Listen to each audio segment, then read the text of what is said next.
Hello everyone, this is Parvez sir. Welcome back to our YouTube channel accountancy with Parvez sir. तो आज class 12 commerce के लिए जो हमारा चैप्टर है वो है पार्टनरशिप का डिसोल्यूशन ऑफ पार्टनरशिप फर्म। और डिसोल्यूशन ऑफ पार्टनरशिप फर्म में आज हम पढ़ने वाले हैं realisation account and partners capital account. Most important topic है डिसोल्यूशन ऑफ पार्टनरशिप फर्म का, जिसमें जनरली बार बार ये क्वेश्चन पूछा जाता है कि रियलाइजेशन अकाउंट कैसे बनाया जाता है। चलिए, तो आज हम वो सब चीज सीखेंगे। जल्दी से जुड़ जाइए आप हमारे चैनल से, accountancy with Parvez sir YouTube channel से। अगर आपने अभी तक सब्सक्राइब नहीं किया तो प्लीज जल्दी सब्सक्राइब कर लें अकाउंटेंसी विद परवेज सर, और इंस्टाग्राम पे भी आप जल्दी से फॉलो कर लें अकाउंटेंसी विद परवेज सर। चलिए करते हैं स्टार्ट आज का क्वेश्चन हम। तो डिसोल्यूशन ऑफ पार्टनरशिप फर्म में इससे पहले हमने बेसिक क्लास अपलोड कर दी है हमारे चैनल पर। तो क्लास 12 की प्लेलिस्ट में आप देखेंगे डिसोल्यूशन ऑफ पार्टनरशिप फर्म में रियलाइजेशन अकाउंट की बेसिक क्लास आपको मिल जाएगी, वहां से आप इसका बेसिक कंसेप्ट देख सकते हैं। आज क्वेश्चन जो स्टार्ट कर रहे हैं हम, इसका फॉर्मेट भी मैंने आपको पहले बता दिया था। आज का ये क्वेश्चन है रियलाइजेशन अकाउंट का, बहुत अच्छा क्वेश्चन है। चलिए करते हैं स्टार्ट। तो सबसे पहले क्वेश्चन को रीड कर लेते हैं, क्या बोल रहा है क्वेश्चन हमें। A and B are equal partners, दो पार्टनर हैं ए और B. The balance sheet is as follow. Liabilities दी है, कैपिटल दी है ए और बी की, क्रेडिटर्स है, ए का लोन है। ठीक है, ये लायबिलिटी साइड है। एसेट साइड है, मशीन है, प्लांट है, डेटर्स है और बैंक बैलेंस है। ठीक है, टोटल 48,000 की बैलेंस शीट दी है एसेट्स और लायबिलिटी। आगे क्या बोलना है, they decided to dissolve the firm. ये दोनों ने डिसाइड किया है कि फर्म को डिसॉल्व कर रहे हैं ये। The assets realised as follow. Machinery 20% less than book value, machine का 20% लेस करके बुक वैल्यू का 20% लेस करके अमाउंट मिला है। ठीक है, plant 10% less of its book value, जो प्लांट की बुक वैल्यू उसका 10% कम हुआ है, मिला है। डेटर्स रियलाइज्ड एज 4,000, जो डेटर्स है उससे रियलाइज कितना हुआ है 4,000। And creditors were paid at 10% discount, जो क्रेडिटर्स का पेमेंट क्या है वो भी 10% डिस्काउंट पे किया है। ठीक है, रियलाइजेशन एक्सपेंसेस 1,000 के। हमें realisation account and partners capital account बनाना है। अच्छा क्वेश्चन है। सबसे पहले तो हम इसमें रियलाइजेशन अकाउंट बनाएंगे। जो मैंने रियलाइजेशन अकाउंट के बारे में आपको बताया था कि सबसे पहले हम रियलाइजेशन अकाउंट में जो डेबिट साइड है उसमें एसेट्स लिखते हैं जो बैलेंस शीट में दी हुई होती है, और लायबिलिटीज लिखते हैं जो आउटसाइडर लायबिलिटी होती है जिनका पेमेंट करना होता है, वो क्रेडिट साइड में आती है। इसके बाद जो भी एसेट्स हम डेबिट साइड में लिखते हैं उनको जब सेल किया जाता है तो सेल करने का जो भी अमाउंट मिलता है वो बाय साइड में आता है, क्रेडिट साइड में।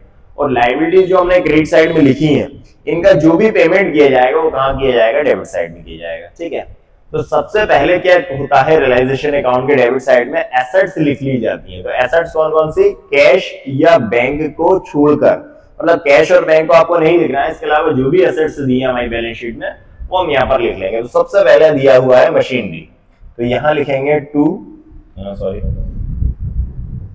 तो सबसे पहले हम मशीन को ले लेते हैं, इसको हम यहाँ ले आते हैं। ठीक है, यहाँ लिखते हैं 2 मशीनरी। तो मशीन जो है वो कितनी दी हुई है, मशीनरी 18,000, यहां लिख देंगे हम 18,000। ठीक है, मशीन के बाद क्या दिया हुआ है, प्लांट 20,000 है, 2 प्लांट, तो प्लांट 20,000 है। ठीक है, प्लांट के बाद डेटर 5,000 के हैं, 2 डेटर्स। ये हम बैलेंस शीट से सभी एसेट्स लिख रहे हैं कैश और बैंक को छोड़कर। 5,000 डेटर्स 5,000 के, बैंक 5,000 है, बैंक नहीं आएगा। ठीक है ना, बैंक भी नहीं आता, बैंक में जो बैलेंस है वो नहीं आएगा, कैश भी नहीं आएगा। ठीक है, अब लायबिलिटीज की बात करें तो लायबिलिटीज में कैपिटल नहीं आएगी रियलाइजेशन में, क्रेडिटर्स आएंगे। क्रेडिटर्स 6,000 के, यहां आ जाएंगे बाय क्रेडिटर्स। तो क्रेडिटर्स जो है वो 6,000 है। ठीक है, इसके बाद एज लोन, तो ए कौन है, पार्टनर का लोन रियलाइजेशन अकाउंट में नहीं आता, वो आता है पार्टनर के लोन अकाउंट में। ठीक है, तो यहां पर नहीं आएगा। तो ये हमने तीनों एसेट्स लिख ली और लायबिलिटी लिख ली। अब इन तीनों एसेट्स को सेल करने से जो भी अमाउंट रिसीव होगा फर्म को वो कहां आएगा, क्रेडिट साइड में आएगा। तो यहाँ बैंक लिखा हुआ है तो हर एक चीज के साथ हम बैंक लगा देंगे, कैश लिखा होता तो हम कैश लगा देते। ठीक है, तो यहां लिखेंगे हम बाय बैंक अकाउंट। सबसे पहले वो ये बोल रहे हैं कि मशीन जो है उसका 20% less than book value, book value का 20% कम होकर अमाउंट मिला है, लेस देन। तो यहां लिखेंगे हम मशीनरी तो मशीन का 20% कम करना है। तो 18,000 की मशीन है, 18,000 का 20% कितना होगा 20%, 10% तो 1,800 और 20% 3,600। निकाल के बता देता हूं मैं, यहाँ पर आप रफ में निकाल लेना। 18,000 का 20%, 0 0 0 0 0 0 18 2 36, कितना आ गया 3,600।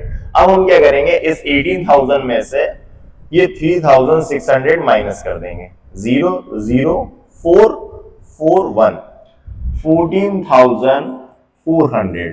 तो मशीन से हमें 20% कम होकर अमाउंट मिला है। तो कम होकर अमाउंट कितना मिला 14,400। ठीक है, इसके बाद क्या बोलना है, plant 10% less of its book value. Plant का 10% कम करना है हमें।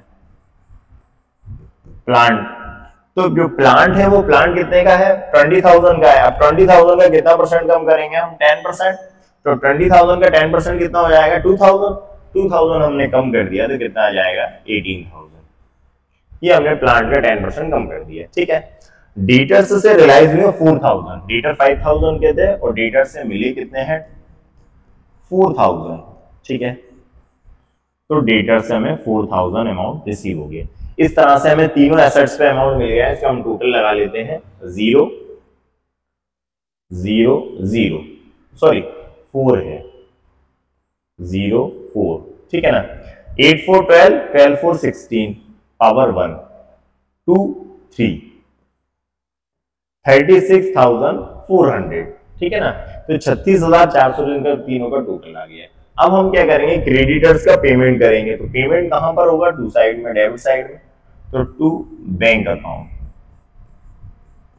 ठीक है, क्रेडिटर्स, तो क्रेडिटर्स कितने के हैं, क्रेडिटर्स हैं यहां लिखे हमने 6,000 के, और क्रेडिटर्स का पेमेंट कितना क्या है, creditors were paid at 10% discount. जो क्रेडिटर्स है ना उनका 10% कम करके अमाउंट दिया गया है। तो क्रेडिटर 6,000 के, 6,000 का 10% कितना होगा 600 हम माइनस कर देंगे।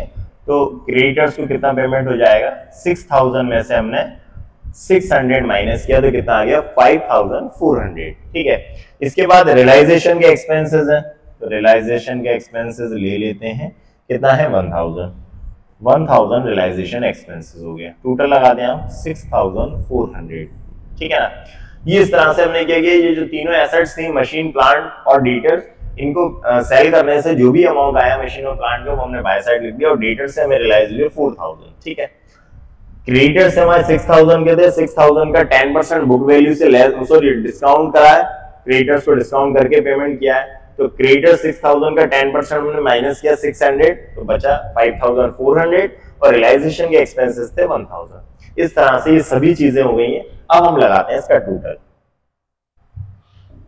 देखिए, तो कहां का टोटल, दोनों तरफ का टोटल ज्यादा हो सकता है, कहीं का भी ज्यादा हो सकता है, आपको रफ में लगाना है। तो पहले हम यहाँ का देख लें, 2018 38 43 43 6 49 49,400 यहाँ का टोटल आ रहा है। ठीक है ना, 2018 38 प्लस 43 43 6 49 49,400, यहाँ का 36 प्लस 6 42,400 यहाँ का आ रहा है 42,400। मींस डेबिट साइड का टोटल ज्यादा है, तो डेबिट साइड का टोटल हम दोनों तरफ लिख देंगे 49,400 49,400। अब 49,000 और 400 ये माइनस कर देते हैं, 0 0 0 9 2 7 7,000। ये जो 7,000 है वो लॉस आ गया रियलाइजेशन एक्सपेंसेस से, और ये 7,000 जो है वो यहां लिख देंगे हम, यहां आ जाएगा by net loss transfer to capital account. ये जो नेट लॉस है वो हम ट्रांसफर कर देंगे कैपिटल अकाउंट में, दोनों पार्टनर्स के कैपिटल अकाउंट में, ए और बी। तो ए और बी कितना 7,000 आए, इस 7,000 को दोनों पार्टनर्स के रेशियो में डिस्ट्रीब्यूट करेंगे। तो ए और बी इक्वल पार्टनर्स है, बराबर पार्टनर्स है, कितना जाएगा 3,500 3,500 एंड 3,500। इस तरह से ये रियलाइजेशन अकाउंट कंप्लीट हो गया। एक बार और देख लें, हमने क्या किया है, एसेट्स लिखी मशीन, प्लांट और डेटर्स। ठीक है, और लायबिलिटी में आउटसाइडर लायबिलिटी जो थी वो सिर्फ क्रेडिटर्स था। अब हमने इन तीनों एसेट्स को जो है सेल किया है। तो जैसे मशीन को सेल किया तो मशीन की टोटल अमाउंट था 18,000 बुक वैल्यू थी, उसका 20% लेस करके अमाउंट मिला है हमें, ठीक है ना। सेल करी तो 20% लेस हुई, तो 18,000 का हमने 20% निकाला 3,600, तो 3,600 को 18 में से माइनस कर दिया तो कितना बचा 14,400। प्लांट जो है वो 20,000 का था, उसका 10% बुक वैल्यू का लेस करना था, लेस करके मिला है, तो 20,000 का 10% 2,000 माइनस करा तो 18,000 आ गया। और डेटर से हमें जो 5,000 के डेटर्स थे उससे रियलाइज हुए 4,000, इस तरह हमने तीनों को ऐड कर दिया, ठीक है। तो टोटल आ गया इनका 36,400। अब जो क्रेडिटर 6,000 के थे इनको पेमेंट किया है हमने 10% डिस्काउंट पर, मतलब 10% डिस्काउंट हुआ है तो क्रेडिटर्स इतने रुपए से कम हो गए और पेमेंट कर दिया हमने। 6,000 का 10% कम किया 600, तो माइनस करने के बाद क्रेडिटर्स को कितना पेमेंट हुआ 5,400, और जो रियलाइजेशन के एक्सपेंसेस हुए वो कितने हुए 1,000, ठीक। अब हमने लगाया टोटल, तो दोनों तरफ का टोटल लगाया, डेबिट साइड का टोटल ज्यादा था 49,400, इसमें से हमने क्रेडिट साइड का टोटल माइनस करा तो जो 7,000 आया वो लॉस आया रियलाइजेशन अकाउंट का। अगर डेबिट साइड का टोटल ज्यादा होता है तो लॉस आता है, क्रेडिट साइड का टोटल ज्यादा होता है तो प्रॉफिट आता है, ठीक है। तो ये जो लॉस आ गया इस लॉस को हमने क्या किया दोनों पार्टनर्स में डिस्ट्रीब्यूट कर दिया, दोनों इक्वल पार्टनर है तो दोनों को हमने 3,500 दे दिए, ठीक है। इस तरह से रियलाइजेशन अकाउंट कंप्लीट हुआ, इसको आप नोट कर लें। अब हम बनाएंगे पार्टनर्स कैपिटल अकाउंट, तो इसको मैं क्लीन कर लेता हूं, इसको आप स्क्रीनशॉट ले लें या चलिए आगे बढ़ते हैं हम पार्टनर्स कैपिटल अकाउंट में। तो ये है पार्टनर्स कैपिटल अकाउंट का format, particulars A B, particulars A B, ठीक है ना। ये क्वेश्चन दिया हुआ है। सबसे पहले पार्टनर्स कैपिटल अकाउंट में क्या आता है, तो पार्टनर्स कैपिटल अकाउंट में सबसे पहले आती है पार्टनर्स की कैपिटल, पार्टनर्स की कैपिटल आती है। तो हम यहां पर लिखेंगे बाय साइड में by balance BD, by balance BD. तो पार्टनर्स की जो कैपिटल है, ए की कैपिटल है 20,000, ठीक है, और बी की कैपिटल है 14,000। तो ये सबसे पहले हमने दोनों की कैपिटल लिख दी, ठीक है। इसके बाद कोई जनरल रिजर्व होता है तो वो आता है जिसमें कोई जनरल रिजर्व नहीं दिया, या कोई प्रॉफिट एंड लॉस अकाउंट होता है अनडिस्ट्रीब्यूटेड प्रॉफिट जिसे अपन बोलते हैं, वो नहीं है दिए इसमें, ठीक है। ए का लोन इसमें नहीं आएगा, ए का लोन पार्टनर्स के लोन अकाउंट में आता है तो इसमें नहीं आएगा, ठीक। इसके अलावा हमने जो अभी रियलाइजेशन अकाउंट से लॉस निकाला है वो आएगा, तो वो क्रेडिट से कहां पर आएगा, डेबिट में, बाय से कहां जाएगा, टू में, तो यहां लिखेंगे हम टू रियलाइजेशन अकाउंट। तो रियलाइजेशन अकाउंट का जो लॉस था वो कितना था 3,500 एंड 3,500, ठीक है। ये दोनों का लॉस लिख लिया, ये कैपिटल है और ये दोनों का लॉस आ गया। अब ये लॉस माइनस करने के बाद जो भी अमाउंट बचे वो इनको पे कर दिया जाएगा, दोनों पार्टनर्स को मिल जाएगा अमाउंट। तो इसको हम क्लोज कर देते हैं। यहाँ का टोटल, दोनों तरफ का टोटल क्रेडिट साइड का ज्यादा रहेगा 20,000 एंड 14,000, यहाँ लिख देंगे हम 20,000 एंड 14,000, ठीक है। अब इन दोनों में से ये माइनस कर देंगे तो ये हम पार्टनर्स को पेमेंट कर देंगे यहाँ पर टू बैंक अकाउंट करके, ठीक है ना, क्योंकि अब तो पार्टनर्स जो फर्म है वो डिसॉल्व हो गई तो अब कोई बैलेंस नहीं बचेगा, सीधा पेमेंट हो जाएगा। तो 20,000 में से 3,500 माइनस कर देंगे, कितना बचेगा 16,500, ठीक है। 14 में से माइनस करेंगे तो 10,500, ठीक है। तो इस तरह से दोनों को हमने पेमेंट कर दिया। ए और बी को कितना, ए का पेमेंट हुआ 16,500 एंड बी का पेमेंट कितना हुआ 10,500। इस तरह से ये पार्टनर्स कैपिटल अकाउंट बन गया। सिंपल बनता है, डिसोल्यूशन और पार्टनरशिप फर्म में जो पार्टनर्स कैपिटल है वो सिंपल बनेगा, इसमें कोई गुडविल नहीं आती है, किसी तरह का ड्राइंग वगैरह ये बहुत कम आता है, ड्राइंग वगैरह आता तो है लेकिन कम आता है।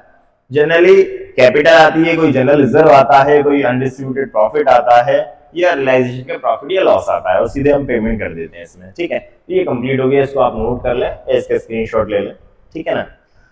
नेक्स्ट क्वेश्चन में रियलाइजेशन अकाउंट का और कुछ नया टॉपिक में लेकर आऊंगा, तब तक आप हमारे साथ जुड़े रहिए और प्लीज जल्दी सब्सक्राइब कर लीजिए अगर आपने अभी तक सब्सक्राइब नहीं किया है।